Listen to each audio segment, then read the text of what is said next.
Hello all, welcome back to Excel skill. Here I have the employee data and the stream I need to update manually. If I have the data has been huge and the stream or list of the stream is also huge, it is very tedious job for me to enter the stream of each employees. So for that I have to do one shortcut or the usage of a formula.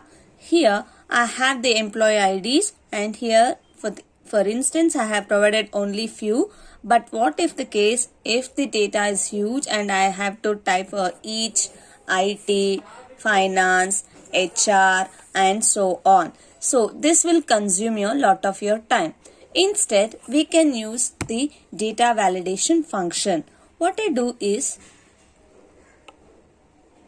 select the stream, press Alt A B V. You will get the data validation dialog box. Here select the list and source would be your typed, that is your stream, that is finance, IT and HR would be the source.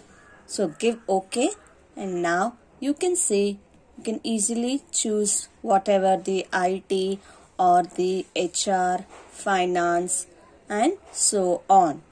Like this you can make your operations hassle-free. With the usage of the data validation function, you can make your data entry job much quicker and effective. Thank you for watching this video. Do like and share. The shortcut for the data validation is Alt A B V. Thank you.